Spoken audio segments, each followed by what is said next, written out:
For many centuries, London was a dangerous place.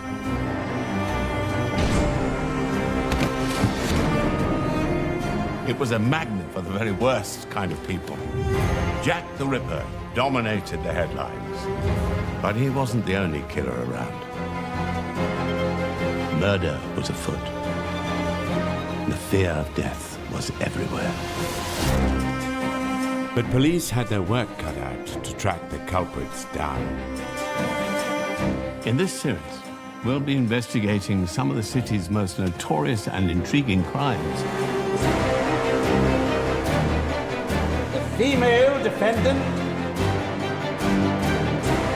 Sexual intrigue, vicious murder, as well as the latest technology, fed the nation's insatiable desire for gruesome stories of London's dark side.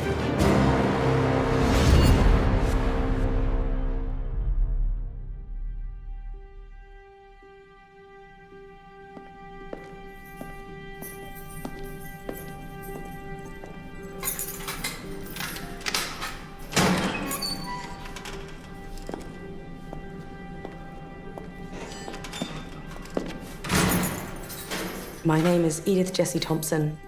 I live at 41 Kensington Gardens, Ilford. Your age? 28. Are you married? Yes. What is your husband's name? Percy Thompson. How would you describe your relationship with Mr. Thompson? Affectionate? And has that always been the case? Yes.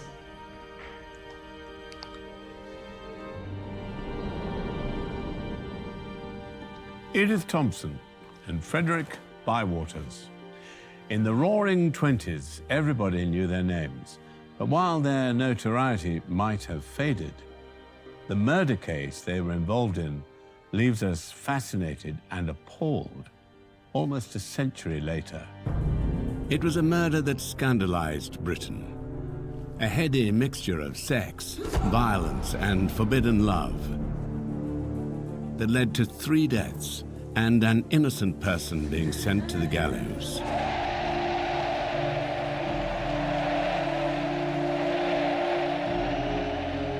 November 1918, the end of the First World War.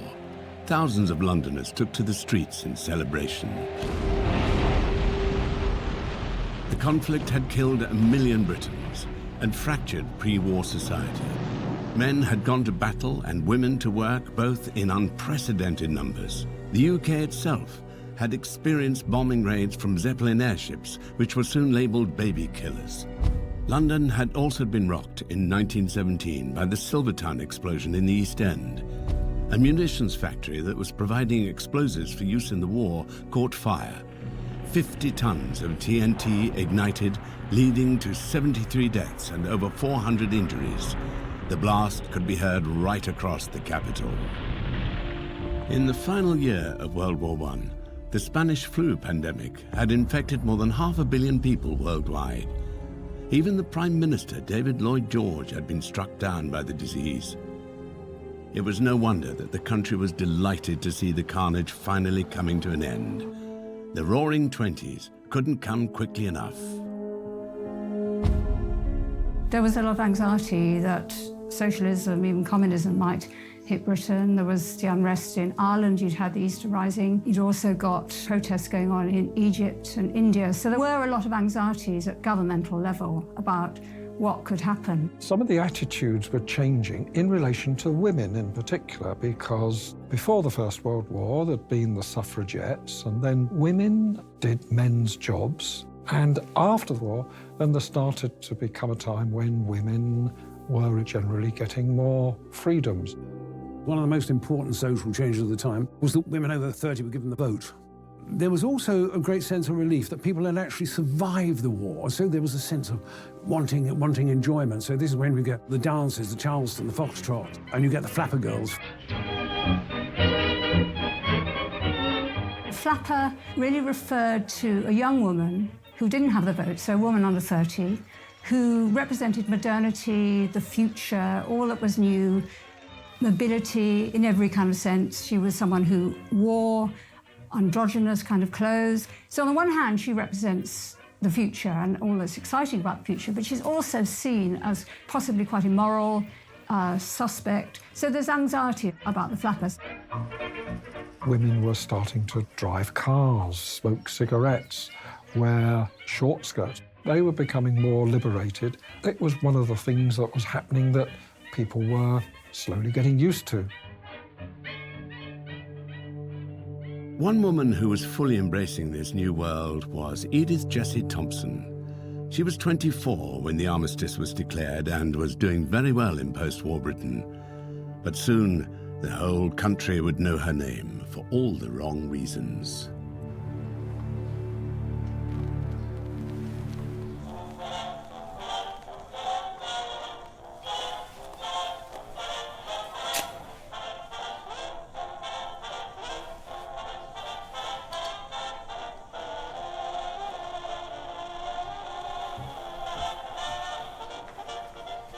Edith Thompson was a young woman who'd done very well for herself.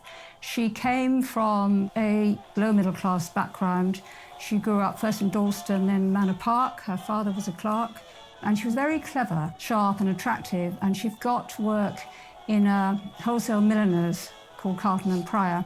And she had a meteoric rise through the war, and she was very efficient, very good at her job, and she was one of the manageresses. So she did enormously well. Edith was the eldest of 5 siblings and had been a lively tomboy in her youth, sociable and popular. Percy Thompson was a few years older than Edith and, like her, commuted regularly into the city for work. Percy was well turned out, earnest and good-natured. By Christmas 1909, the teenagers were an item. Edith and Percy shared a love for theatre and music hall, but whereas Edith had a particular love and talent for dancing, Percy was unadventurous.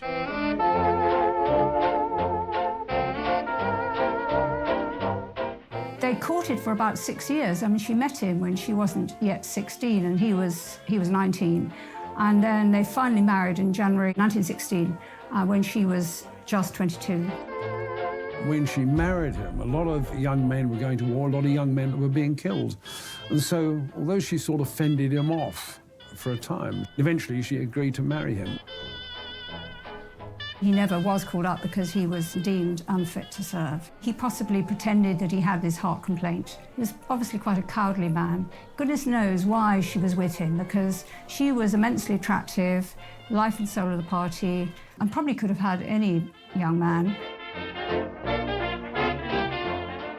Edith was shrewd and enjoyed male and female company.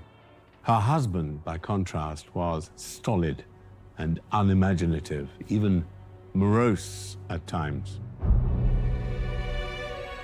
Edith never settled into traditional married life. She did not have children, nor did she give up the job at Carlton and Pryor, where she continued to earn more than her husband. She smoked, bet on horses, and read romance novels and thrillers voraciously. She was a thoroughly modern woman. Edith's childhood dreams of great love were suffocated by humdrum reality.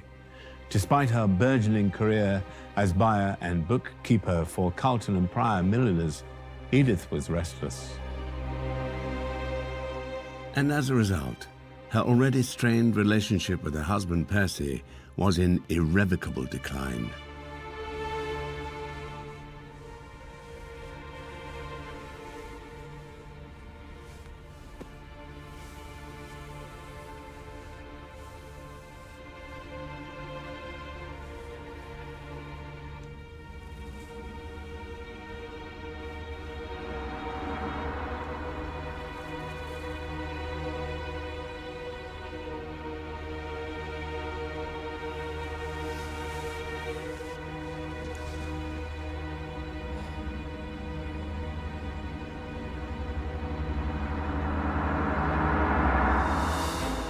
Before long, though, Edith was to be reacquainted with an old friend, someone who would completely change her life forever, someone with whom she would begin a passionate love affair. The secret correspondence between the two showed the intensity of their attraction, but that attraction would have disastrous consequences and Edith's vivid imagination and her writings would come back to haunt her.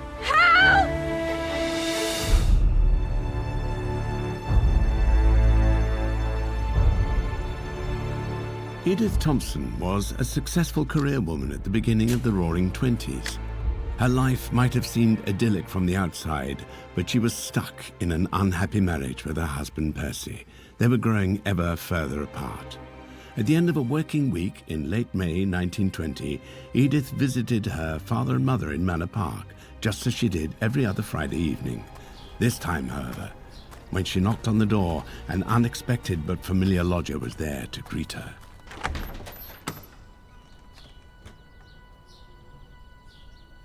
Hello, Edith. Freddie.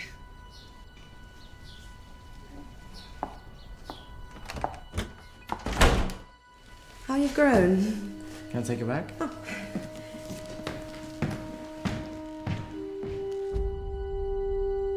Edith had known Freddie Bywaters much of his life. He was the mischievous school friend of her younger brothers. And in May 1920, now nearly 18, he was lodging temporarily with Edith's parents, and he was no longer a little boy. By this time, he was a merchant sailor, and his ship would dock at East India Docks. And so Freddie went round to her parents to say, could I lodge in your place? And every Friday, Edith would go and have supper with them. And so she met him. And I think there was, from all accounts, immediate attraction. The attraction seems to have been there right from the beginning. She was clearly dissatisfied with her husband, who by this time, sort of the end of the working day, was retreating from the bedroom with a bottle of whiskey. So Edith inevitably started sort of looking for consolation. And there he was, this young lad, 18 years old, and he offered her the consolation that she wanted.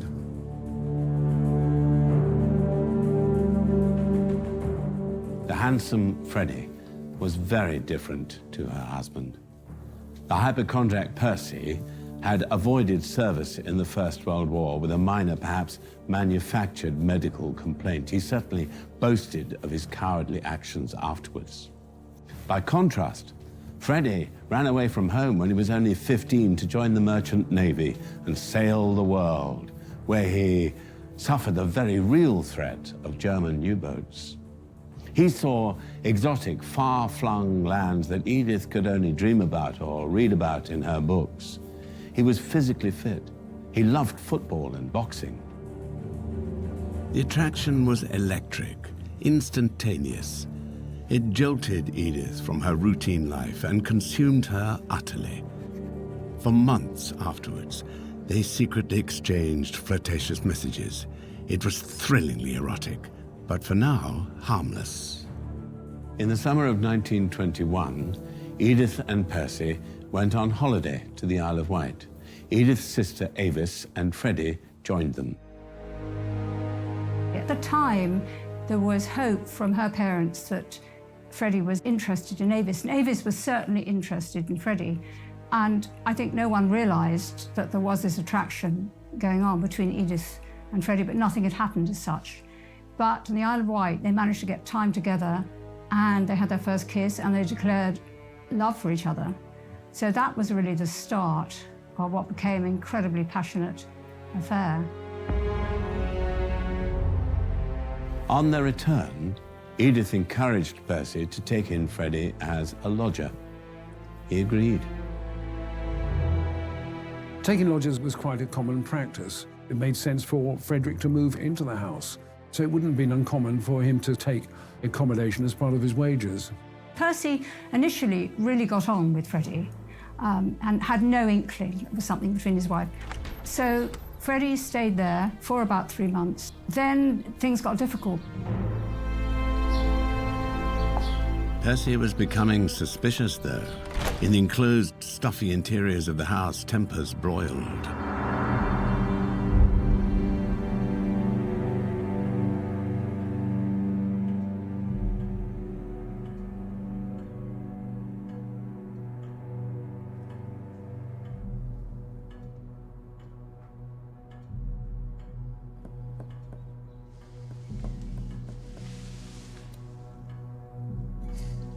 getting cold.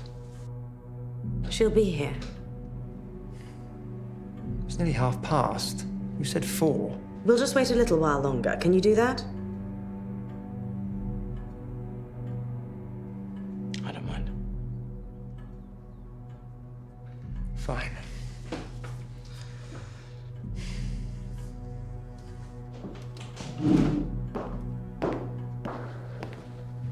We'll all have cold tea then. Percy, No.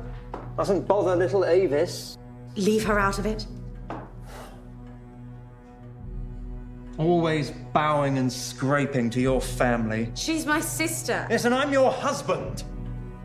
And this is my house. Your house? And who paid for it? Some man you are. Hey, do not speak to me like that. Lay off her! You keep out of it. Are you all right? I said, keep out of it. You ever touch her like that again, you'll have me to deal with. I want you out of my house.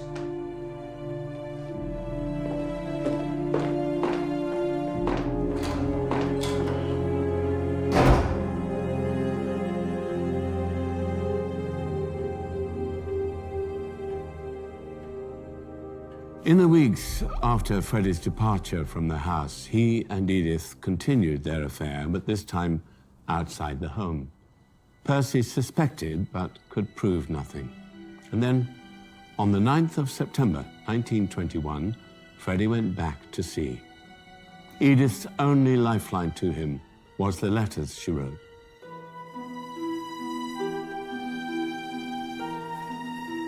Frederick went to sea, so he'd be away for 6-week intervals. And Edith would write these letters almost on a daily basis. There would be points when she'd say, "Do you remember that first kiss on the bus at Shanklin?" And so all her letters survived, and it kind of chronicled the affair. Edith was the most extraordinary letter writer, nearly 70, which were found in a box. She wrote mainly, actually, sort of literary criticism of the books that they both read. She would do this incredibly sophisticated analysis of the characters in this book, but she weighs up the morality of these people. She was a prodigious writer with a vivid imagination. She confided everything to him, from critiques of the latest books she was reading to timings of her period, from erotic fantasies to her daily routine. Elsewhere, she wrote ridiculous fantasies about murdering her husband by sticking shards of glass in his porridge. She was sending cuttings about murders that were being committed using different sort of poisons, and all of this would seem to be egging him on to commit murder. Freddie was completely aware this was a fantasy. She wrote this because letter writing, as she put it, was her way of talking to him. If it looked as if she was actually trying hard to get rid of the husband, he would be very pleased with this. It was clearly a level of fantasy. Of course, this was wonderful ammunition for the prosecution.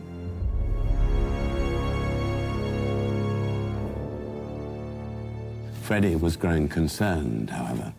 The intensity of her passion, he worried that it wasn't good for her and urged her to think less of him each day. Freddie's letters became less frequent, much to Edith's distress. But when Freddie returned from sea in September 1922, their passion for each other overwhelmed all other considerations. From the affair nearly ending, now their love was rekindled with a new intensity. It was a matter of days before Freddie was due back at sea. However, something was about to happen that would change the course of their lives and be discussed for decades to come. Frederick Bywaters' emotions soon overtook him, and he was about to make a truly horrific decision that would be the cause of so many unnecessary deaths. The story of Edith Thompson and Frederick Bywaters would play out like a Shakespearean tragedy. Edith would find herself helpless in a system massively stacked against her. And yet in the same year, another infamous murder case involving a woman who had actually shot and killed her husband would see her stunningly acquitted and allowed to walk free. Edith would not be so lucky.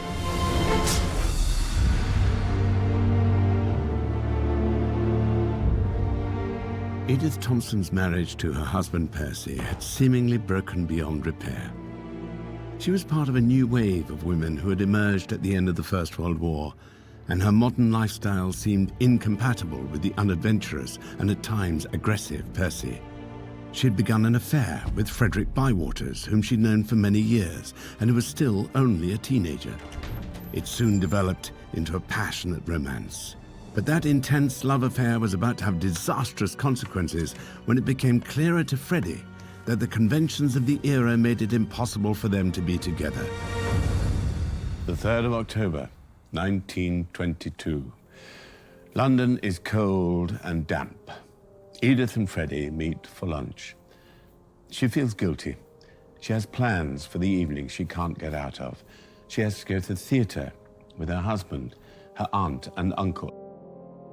Then she joins her husband and accompanies him to the Criterion, where they watch a farce, The Dippers, and they all leave the theatre at 10:45. As the party are making their separate ways, Freddie is leaving Edith's parents' house after dinner, where he's been with some old friends. His imminent return to sea looms large in his mind. The reality of his situation is brought into sharper focus. Percy and Edith returned from the theatre to Ilford just before midnight. There was under a mile between the train station and their home.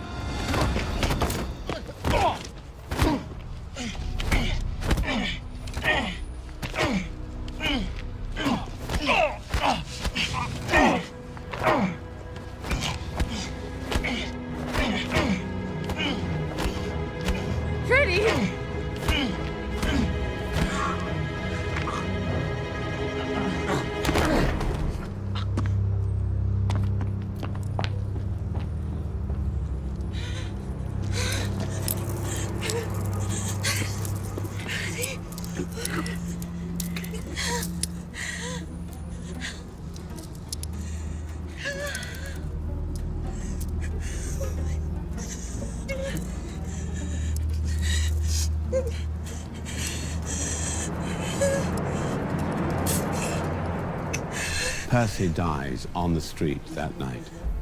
A distraught, confused Edith is taken home. She barely seems to realize that her husband is dead.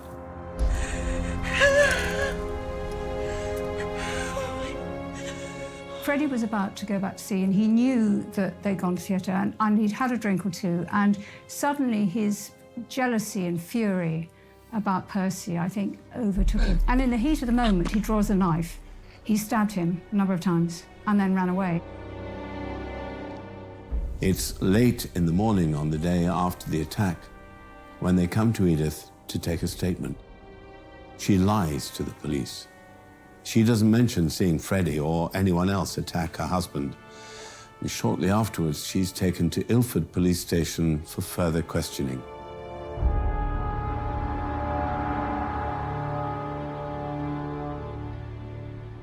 Tell me about the incident. We went to work as normal.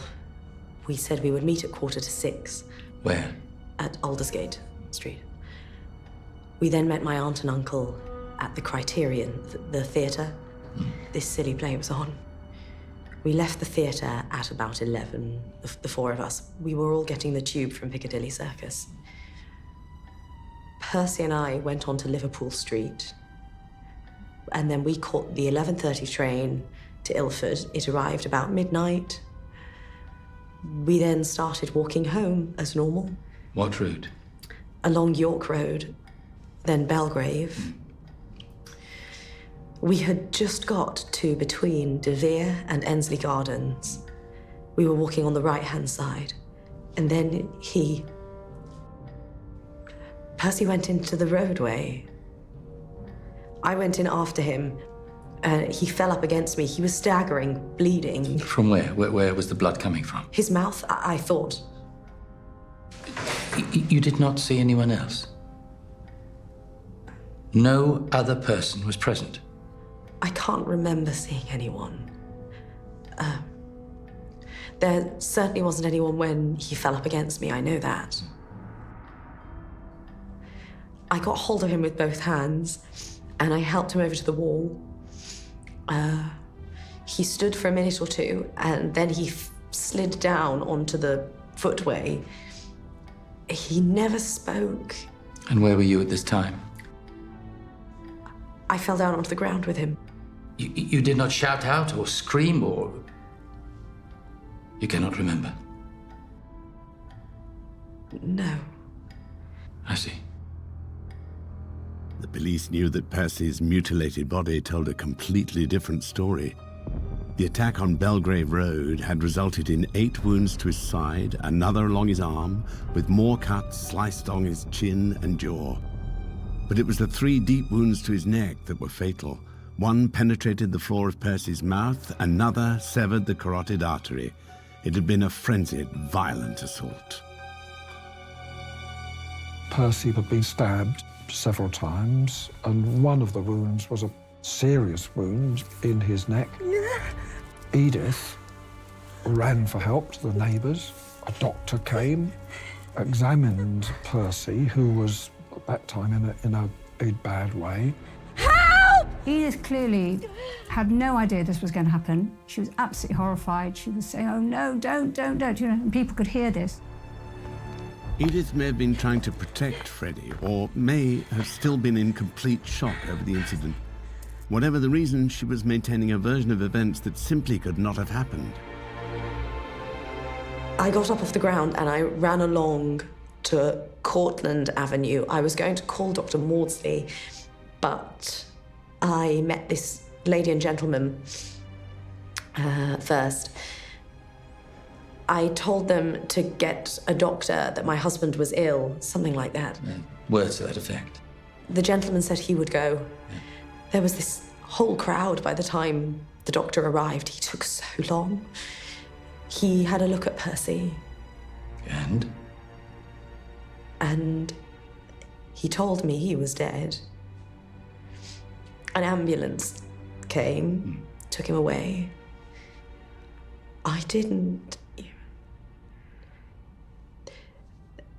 They took me home.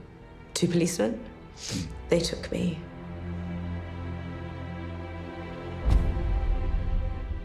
The press were crawling all over the streets of Ilford. Local newspapers, such as the Ilford Recorder, were soon joined by the nationals. All sought out witnesses, family friends, acquaintances, anyone who would speak about the murdered man and the wife being held for questioning by the police. But it wasn't just the newspapers who were interested in the very personal details of Edith's life. The police knew they needed to find someone with a motive for the attack. Do you know a man named Frederick Bywaters? Yes. Yes, I've known him several years. We were at school together. Well, we weren't. I wasn't, I mean, but my brothers were. Freddie works on ships now. Freddie? He's away a lot at sea. Do you see him when he's home? At my parents'. He visits my family. He's always done that. He was at school with my brothers. Yes, you said. Mr. Bywaters was a lodger of you and your husband for a period last year, was he not? From the 18th of June. He came as a paying guest. Yes. He paid 25 shillings a week. I see. Well, he was with you from June the 18th till the beginning of August, 1921. Yes. That August bank holiday, do you remember? Yes. That weekend, did anything happen? It was nothing. Well, you quarreled with your husband, did you not? It was an argument. It was nothing. He did not throw you across the room? I knocked over a chair. He did not hit you? Freddie Bywaters rescued you, did he not? He intervened. Well, on your behalf. Why do you suppose he did that? I don't know. He was angry with Percy. He was trying to help. Well, Percy was angry too. He told him to leave. I don't know. He kicked him out. It wasn't like that. Freddie and Percy were friends. No, Bywaters did leave, though. Did he not? Yes. So something must have happened. It was just an argument. They were friends.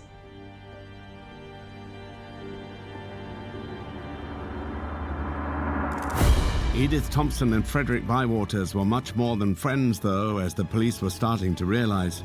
With Inspector Wensley growing ever more suspicious, Edith wasn't helping herself by sticking to a clearly impossible explanation for the death of Percy Thompson. Events would soon spiral completely out of control for Edith, as the trial of the decade would soon hit the courts.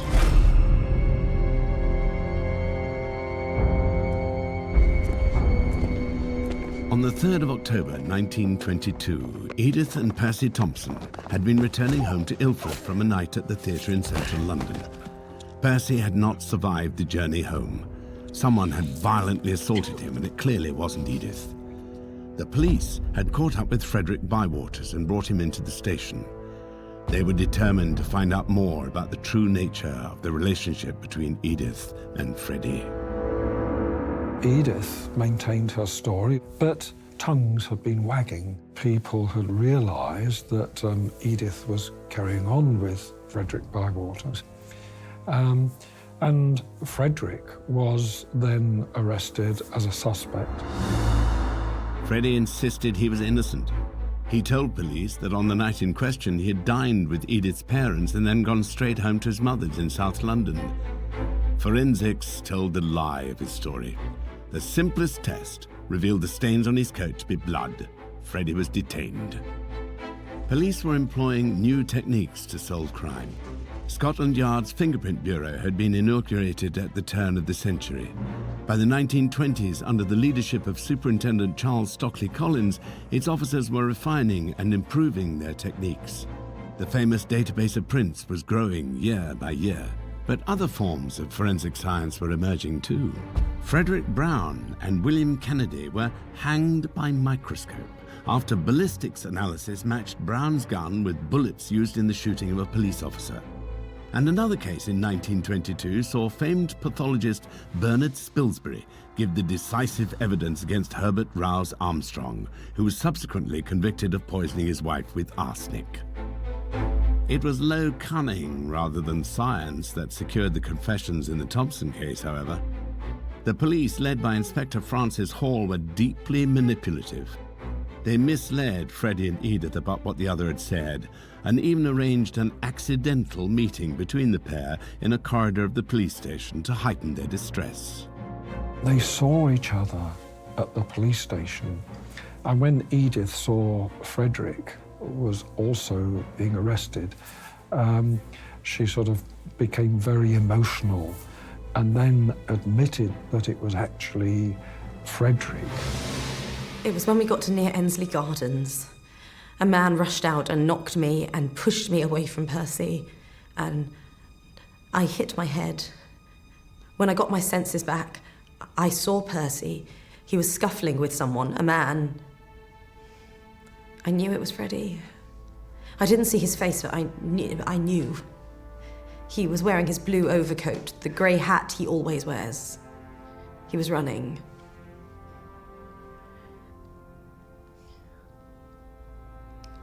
I didn't want him to do it. Once it was admitted by Edith that Frederick was the assailant, Frederick could no longer maintain this defence of it not being anything to do with him. So he then said that he had been approaching Percy, really saying to him, why don't you agree to a separation or a divorce so that Edith and I can be together, because you know that's what's going to make her happy and you're being very unreasonable. But he said then that Percy had threatened him with a gun and that he'd had this knife and he had to defend himself. Well, there was no gun found, and that was fictitious. So Even his second defence didn't really have any credibility. Freddie finally confessed to the murder. He insisted Edith knew nothing of his actions, but the police by now had recovered Edith's letters to him. Freddie had kept them all these years, and now they made a damning impression on investigators. At 8 p.m. on Thursday, the 5th of October, the lovers were charged with the murder of Percy Thompson. The trial of Freddie Bywaters and Edith Thompson began at the Old Bailey on the 6th of December 1922. The case would capture the country's imagination thanks in no small part to the passionate letters that Edith had sent to Freddie. Only a selection was submitted as evidence. Others were withheld, deemed too explicit for public consumption.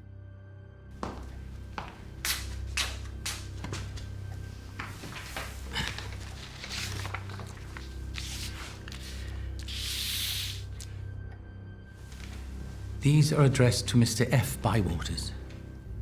Do you recognize them? Yes.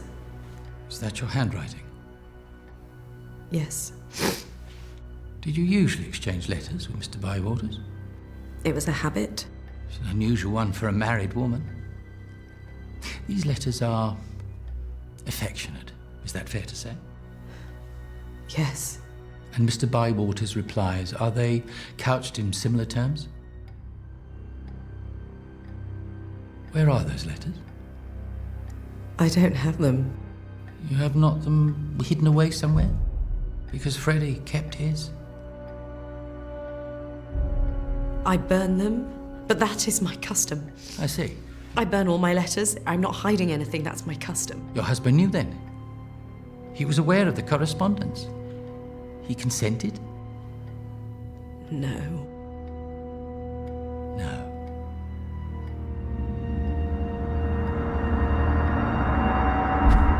In the country, there had been great sympathy for the young lovers. Many were captivated by the elegantly dressed Edith and touched by Freddie's conduct. His only defense would have been to blame Edith, the older woman, for seducing and corrupting him, inciting him to murder. Throughout, however, Freddie stuck to his story. Edith had nothing to do with the crime. When he killed Percy, he acted alone. As the trial went on, though, it was his lover's reputation that soured. This is not just the letters, is it, Mrs. Thompson? No. You do not just see Freddie at your parents'. No. The two of you, on occasion, meet when he is home. Is that right? Yes. Without your husband's knowledge? It was a habit.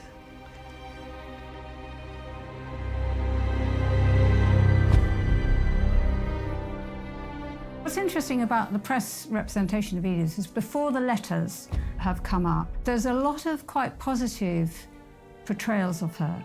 She's presented as very fashionably dressed. They talk about how she looks and how wonderful she is at dancing. They quote people saying what a wonderful businesswoman. So there's a positive representation. Once the letters start to be quoted, it all shifts.